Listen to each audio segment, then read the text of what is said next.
Se eu já estava nervoso, meus irmãos, imagina agora. Eu sempre, ou quase sempre, quando eu assomo o púlpito, eu digo isso porque é verdadeiro, eu sempre falo: Espírito Santo, se o Senhor não subir comigo, eu estou perdido, porque eu não tenho nada de mim mesmo que seja relevante para passar para a sua igreja. Mas o que me conforta é que a graça, a bondade, a misericórdia do Senhor é sobre nossas vidas.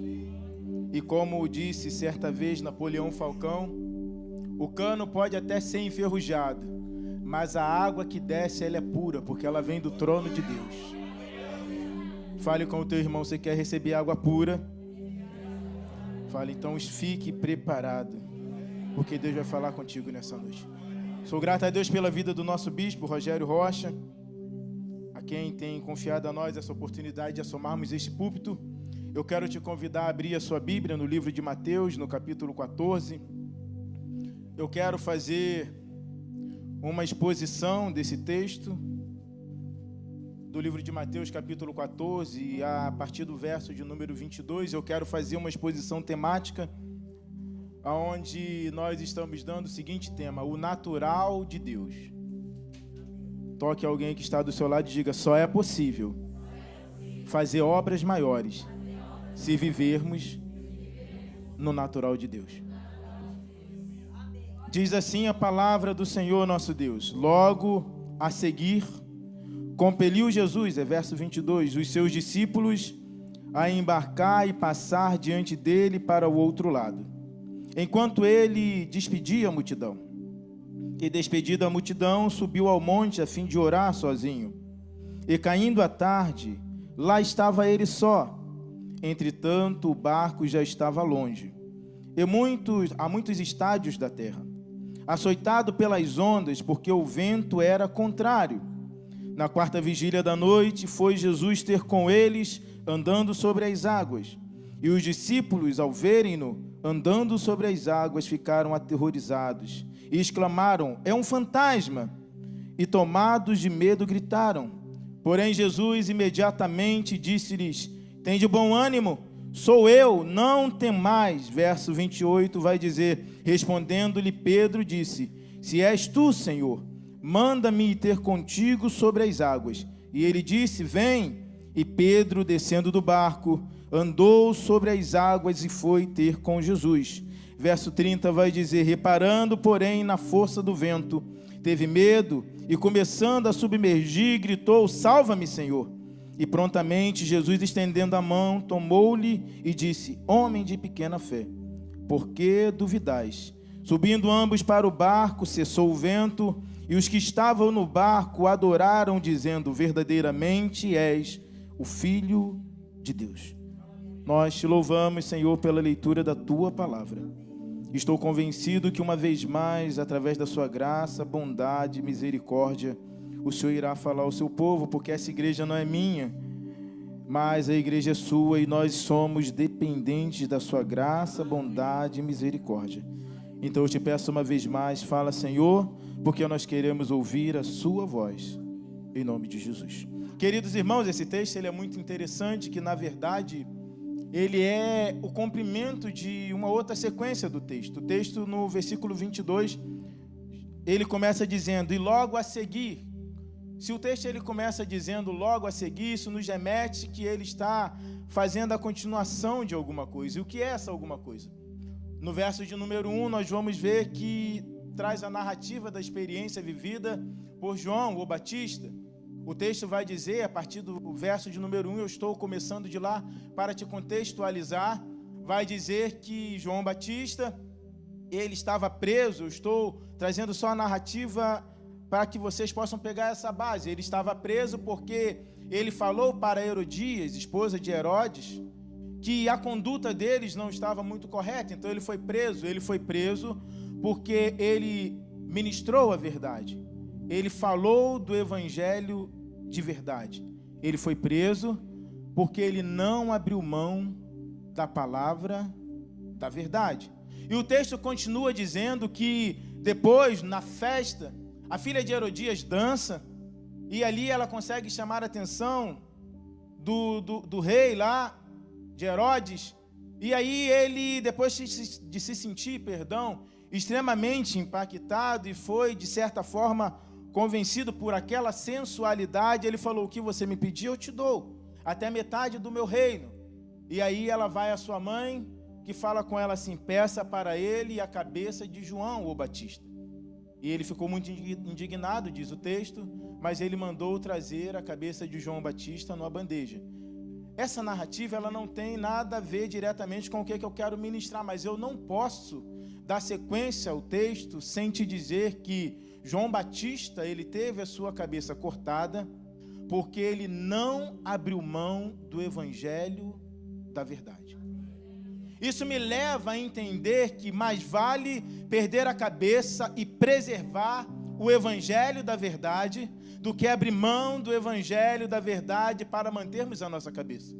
Eu vou aprofundar. Isso significa dizer que muito mais vale a pena nós perdermos essa concepção humanista, deturpada, olhando para essa terra que está gananciosa, que a cada dia quer ter mais, para preservarmos a palavra da verdade, do que abrirmos mão da palavra da verdade para vivermos o evangelho de negociata, onde eu ganho aqui, eu quero levar vantagem, eu quero enriquecer. Eu vou aprofundar, vale muito mais perder a vida se necessário for, mas não abrir mão do evangelho da verdade, do que abrir mão do evangelho da verdade, e no dia que a trombeta soar, o Filho do Homem falar: apartai-vos de mim que eu não te conheço. Isso significa dizer que por mais que o mundo, muitas das vezes, ele vai dizer, ele está perdendo. Eu penso que naquela época, eles estavam dizendo: agora nós estamos matando João o Batista, aquele que ficava pregando uma mensagem que nos incomodava. Mas eu penso que lá no céu, a Trindade, o Pai, o Filho, o Espírito, eles estavam dizendo: vai, campeão, eu confio em você, você não vai se vender, você não vai vender o evangelho do Cristo o vivo. De um lado eles estavam dizendo: agora ele vai negar, ele vai dizer que o que ele pregava era errado. E do outro lado, o Pai, o Filho e o Espírito estavam dizendo: eu confio em você, eu aposto em você, eu sei quem você é, o meu evangelho está dentro de você, enraizado dentro de você. Glória a Deus. Por mais que de um lado eles pudessem dizer: ele está tombando, ele está morrendo, ele fracassou, ele pregou um evangelho que o levou a perder a cabeça.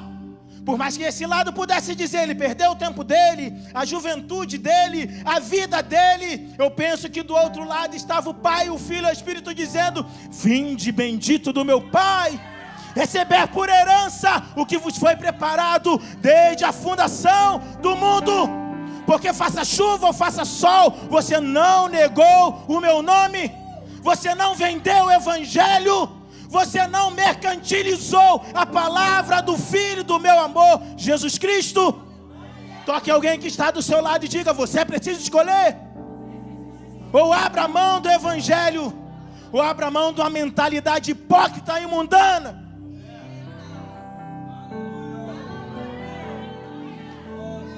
Glorificado e exaltado seja o nome do Senhor.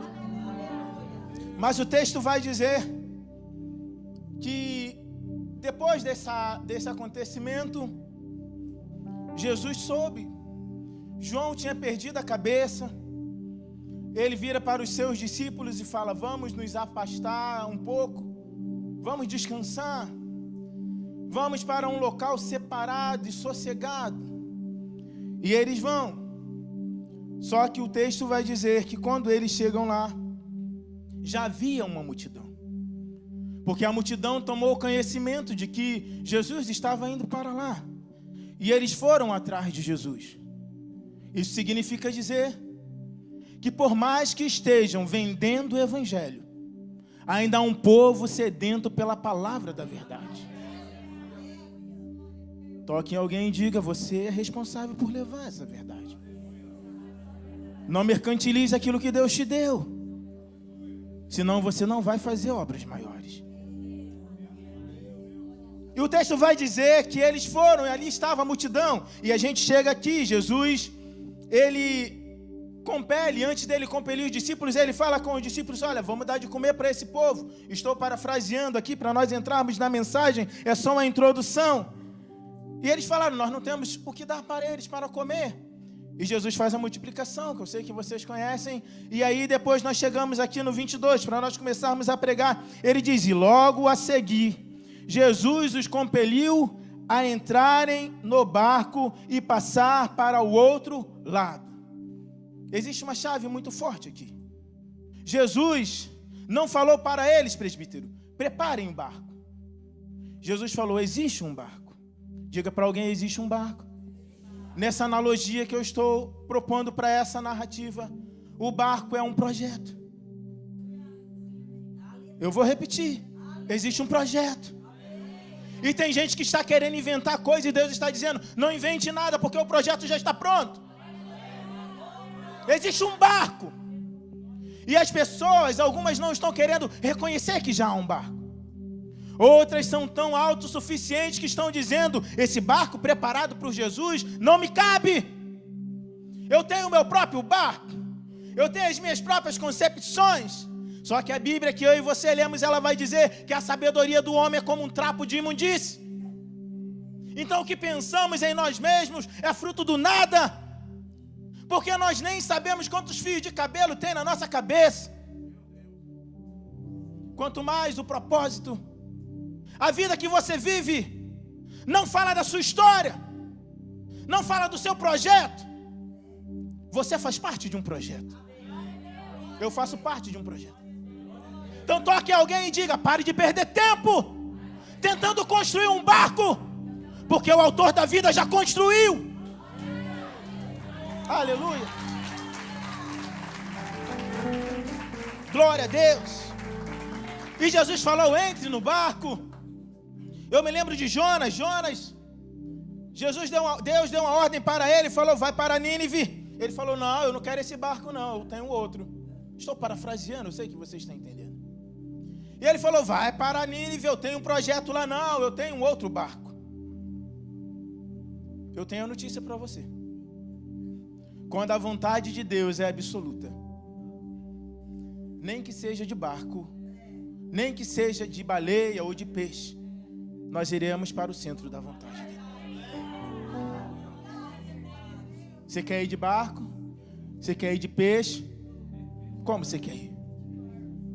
Eu me lembro quando eu tinha 17 anos de idade, isso fazem uns 10 mil anos atrás. Já até perdi a conta. Eu tinha 17 anos, tem 25 anos isso, é isso? 42, é isso mesmo. E eu estava numa mini vigília lá no Rio de Janeiro, Parada de Lucas. Nós tínhamos o hábito de ir para a mini vigília, às sextas, monte, sábado, vigília, hospital, tempo bom. E nós estávamos lá e a irmã Solange, me lembro como hoje, ela falou: Vitor, Deus me mostrou aqui que Ele tem um chamado na sua vida, você é pastor. E Ele me mostrava você indo pregar em lugares, mas não era no Brasil, era fora do Brasil.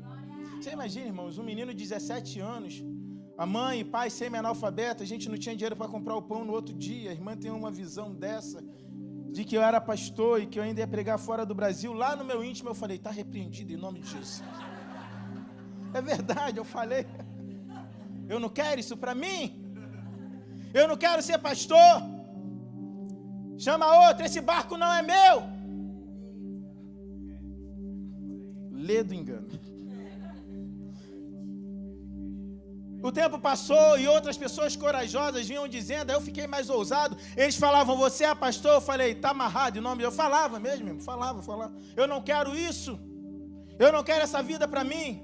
Aí alguém vai dizer: por quê, pastor? É porque é uma vida degradante? Não, irmãos, é porque é uma responsabilidade muito grande. Eu acompanhava pastores, eu era líder de adolescente, jovem, vigília e tantas outras coisas, e eu vi o sofrimento, muitas das vezes a solidão, as calúnias que eles sofriam. Eles se entregavam por amor à obra e eram ali cada vez mais. Eu falava: não, eu não quero passar por essas coisas, eu não sou digno de viver isso. Será que eu virei pastor, irmãos? Será que eu fui pregar fora do Brasil? A história não é minha, irmão. A história é de Deus.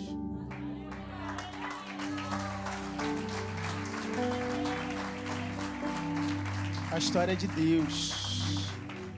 Eu entrei no barco. Eu fui. E ele convidou os discípulos, e os discípulos convidou, não, o texto vai dizer que ele compeliu. Ele falou, vai, entra no barco, entra no centro da minha vontade.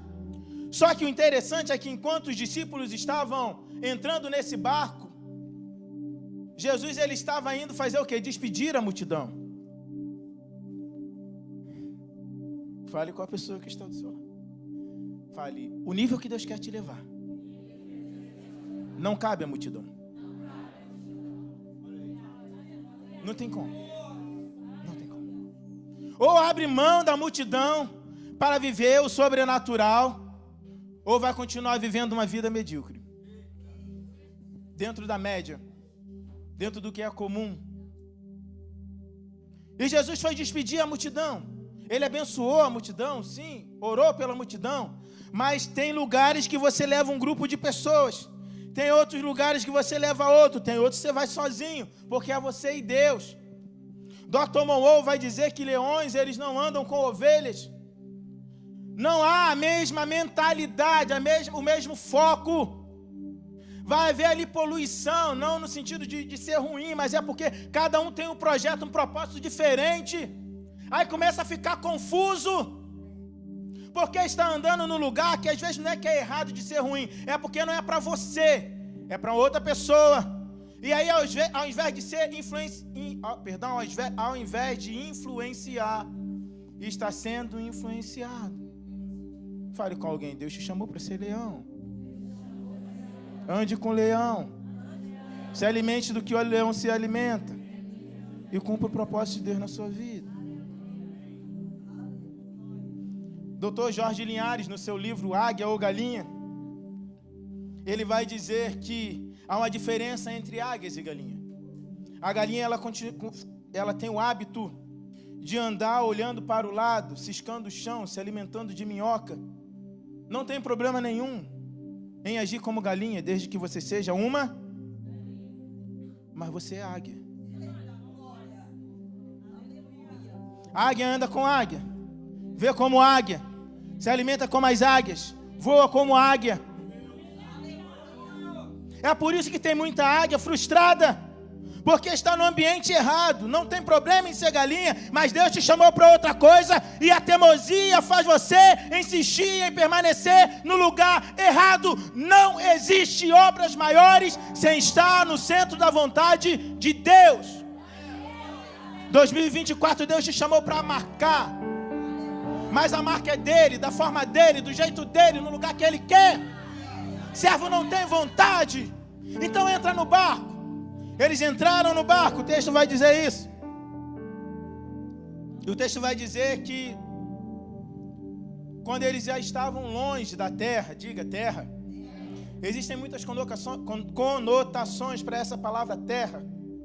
Mas eu quero me prender à conotação que vai dizer, eles estavam longe daquilo que era confortável para eles, que era seguro. Saia da terra, saia do comodismo, daquilo que está no natural. Vai para o meio do rio. Mas só que terra também, ela tem a conotação de estar ligada a tudo que é horizontal. Pastor, o que é que o senhor está querendo dizer com isso?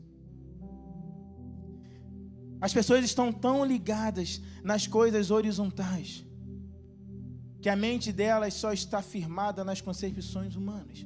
E Deus está dizendo, sai da terra, ligue sua mente nos céus. Sua cabeça precisa estar ligada no autor e consumador da sua fé. A sua vida precisa ser dirigida pelo Pai, não pela concepção humana. Sai da terra, e Jesus falou, sai da terra, vem para o meio do rio. Eu quero dar uma experiência nova para você. Mas se você continuar ligado nas coisas desse mundo, você vai comer coisas do mundo, você vai viver coisas do mundo, você vai andar sobre a orientação do mundo. E a Bíblia vai dizer algumas coisas sobre o mundo. A Bíblia vai dizer que o mundo dorme no maligno. Toque no teu irmão e diga, sai do mundo. E tenha a mentalidade de Deus, porque você vai fazer obras maiores. E o texto vai dizer que eles se afastaram da terra, se afastaram do conforto, porque naquele momento, aquele barco era o maior desafio deles. Naquele momento era. E quando eles estão a muitos quilômetros distante da terra, o texto vai dizer que o vento ele era contrário. Sabe o que isso quer dizer também?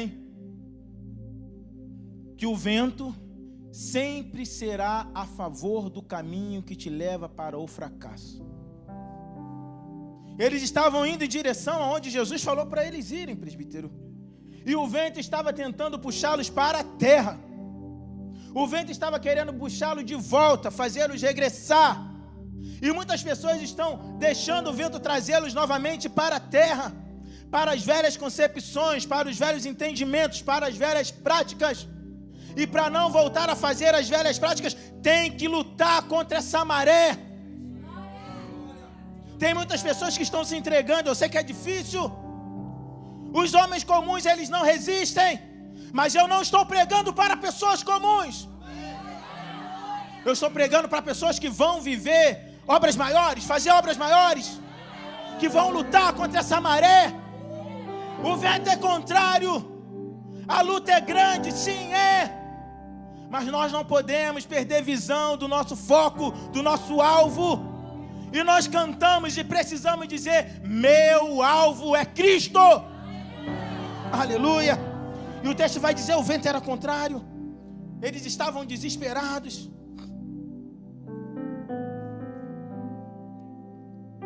Mas se nós formos ler o mesmo texto pelo prisma de Marcos, pela visão de Marcos, do livro de Marcos 6, ele vai dizer que Jesus estava lá de cima do monte, vendo os seus discípulos passando por dificuldade. Pastor, o que o senhor quer dizer com isso? Na primeira vez que eles estiveram no meio do mar, numa tempestade, Jesus estava com eles no barco dormindo. Na segunda vez, Jesus não estava com eles. Talvez você vai dizer: tudo bem, pastor. Tem provas que Jesus estará contigo no barco, fisicamente. Estou pregando por analogia. Quando eu digo fisicamente, é óbvio que não é fisicamente. Você vai perceber, você vai ter a certeza. Eu estou na luta, mas eu sei que Jesus está comigo. É nesse sentido. Senão vai dizer: poxa, o pastor está pregando aqui reencarnação. Não. Você fala: não, eu sei, eu estou sentindo a presença dele comigo. Mas tem momentos que você está no deserto, na prova, o mar está bravio, e aí a gente fala: está tão ruim que parece até que Jesus me abandonou. É isso que eu estou tentando dizer, eu sei que você já entendeu. Então, no primeiro momento, Jesus estava dormindo no barco. Eles gritaram: Senhor, não te importa que morramos? Jesus acorda e faz aquilo que ele sabia fazer de melhor. Ele acalma o vento, dá ordem, tudo volta ao normal. Tem provas que você vai ter a sensação clara, nítida, que Jesus está contigo. Mas só que tem momentos, e talvez você esteja nesse momento, que você diz assim: está tão ruim que eu acho que até Deus esqueceu de mim. Fale com alguém: Jesus está em cima do monte olhando para você. Ele não perdeu o controle. Ele está vendo você remando contra a maré. Ele conhece o mar. Ele sabe a intensidade do vento. Foi ele que criou a natureza. Aquele barco foi feito pela madeira da árvore que ele criou. Diz: ele está no controle de tudo. Tem um louvor que diz: Deus está cuidando de tudo. E o meu trabalho é esperar e confiar no seu amor. Mas cantar é fácil, viver é que é difícil. Quando nós estamos no vale, ninguém está dando nada por nós e parece que nós iremos morrer. Mas Deus está no monte olhando tudo. E Jesus estava lá olhando os seus discípulos no meio do mar, naquela dificuldade, eles achando que iam morrer. E de repente, Jesus ele caminha sobre o mar. Os discípulos estão atônicos, estão aflitos, com medo. E quando eles olham para Jesus, eles falam: é um fantasma. Sabe, irmãos, muitas das vezes nós estamos no meio de uma luta tão grande que acaba que nós já não reconhecemos Jesus. Tem provas que são tão fortes que nós não reconhecemos a presença de Jesus. Eles acharam que Jesus era fantasma. Tem muita gente que está olhando para Jesus e está vendo um fantasma. Ou Porque não conhece Jesus? Já não tem mais intimidade com Ele? Já não conversa mais com Ele? Porque quando nós temos intimidade com uma pessoa, por mais que ela tente até passar trote, se fala, eu conheço a sua voz. Quando o Saulo liga para mim, eu conheço a voz do Saulo. Quando a Aranda, ele fala comigo, eu conheço a voz dele. E a voz de Deus, nós estamos conhecendo? Ou nós estamos a tendo como um fantasma? O tendo como um fantasma. Eles viram um fantasma. O medo muitas das vezes faz isso também, porque eles conheciam Jesus. Mas no meio da aflição, eles olharam para Jesus e a mente deles estava confusa. O convívio ali estava os deixando confuso. E tem muita gente confusa porque está no meio que está fazendo com que a voz do Senhor não fique tão audível. Nós precisamos, todos os dias, nos aproximar de Deus de modo que na tribulação, quando Ele falar conosco, como Ele falou com o pequeno Samuel, nas 3 vezes Samuel não entendeu. Ele falou, quando Ele falar contigo, você diz, fala Senhor, porque és teu servo. Fale com alguém, você precisa conhecer a voz do seu Deus. Não é um fantasma, é Deus. É Ele que está caminhando em sua direção. O mar estava bravio. Os discípulos estavam atônitos. E Jesus estava caminhando por cima dos problemas deles. Meu Deus do céu. Aquilo que para você é um problema, para Jesus é um bosque onde Ele passeia. O problema, muitas das vezes, é que nós olhamos para dificuldades, mas esquecemos de Jesus.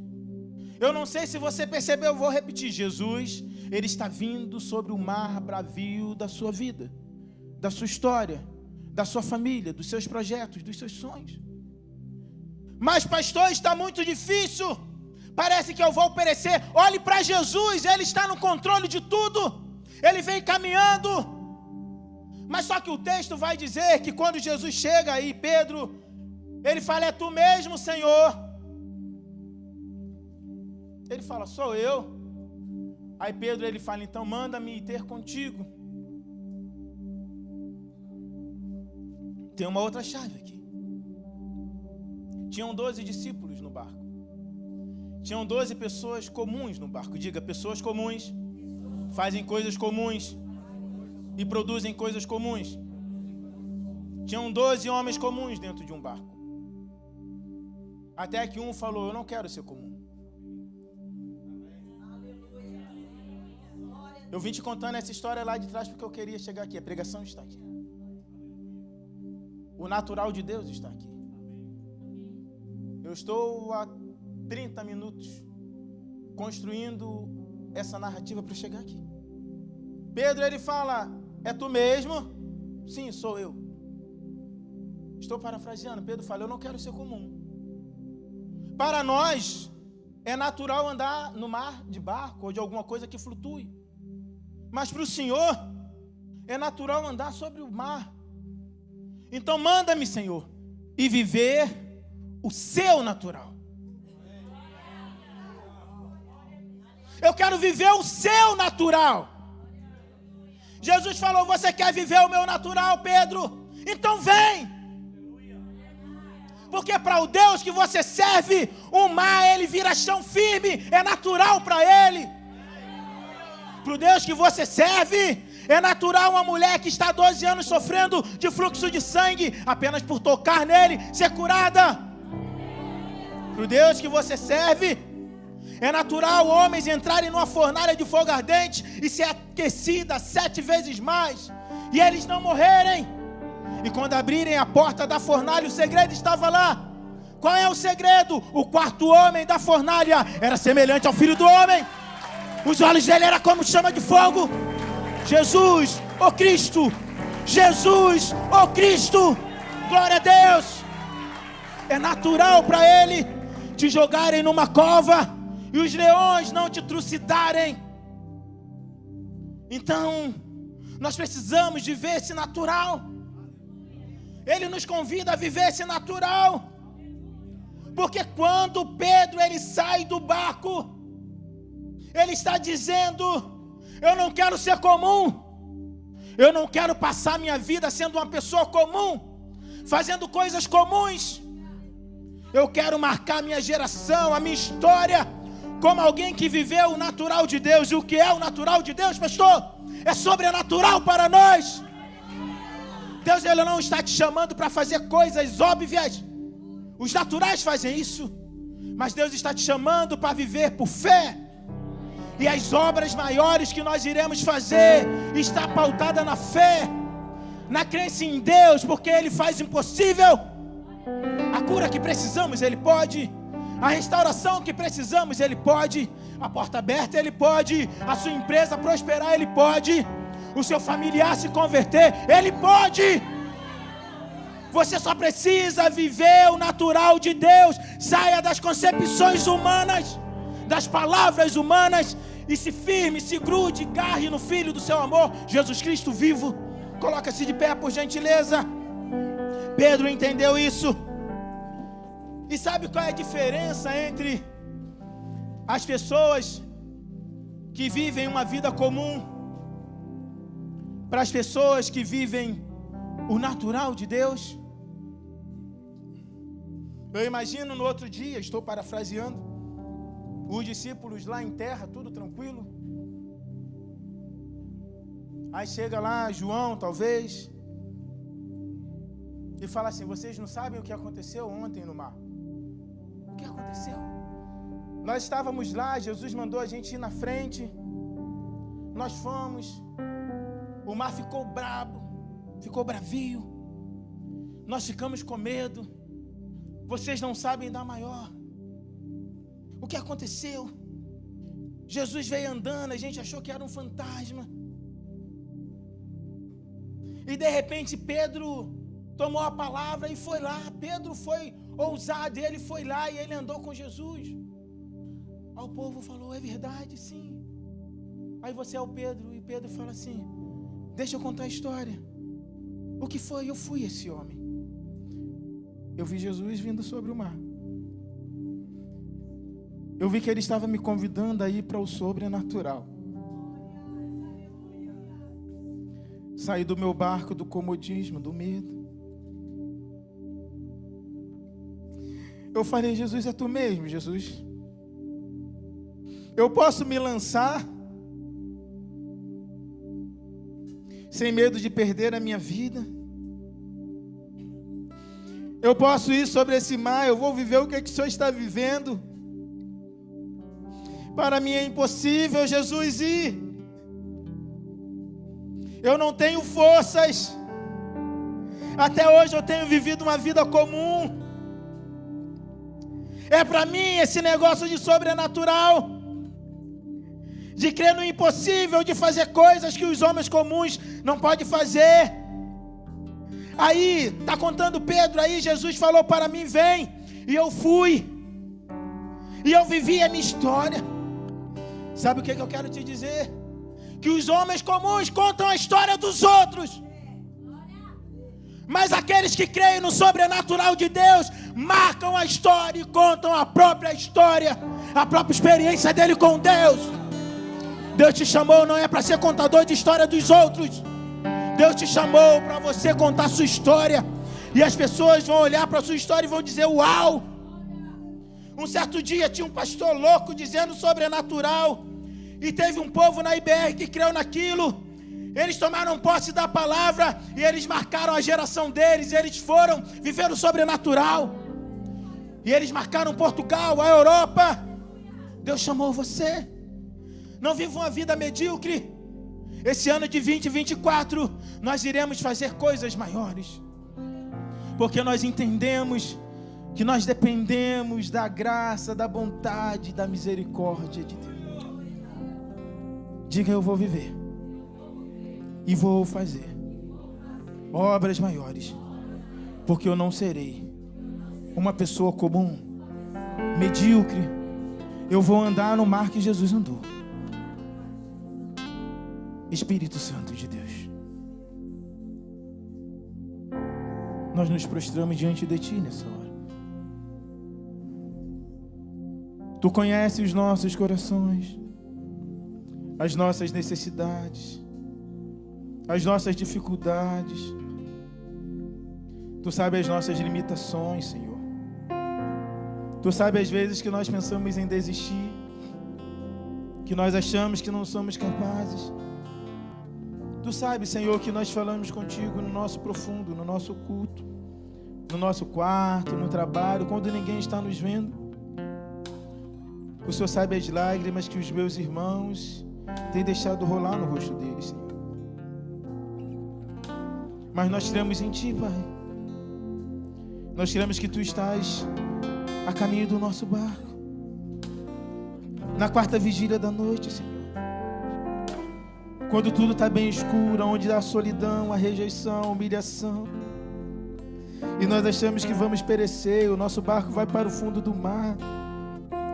É o Senhor que vem ao nosso encontro dizendo: eu sou contigo, eu quero marcar a sua história. Espírito Santo de Deus, sonda cada coração, cada mente nessa noite. Renova a vida e histórias, Espírito Santo. Dá-nos força para irmos ainda além, mais das nossas concepções humanistas.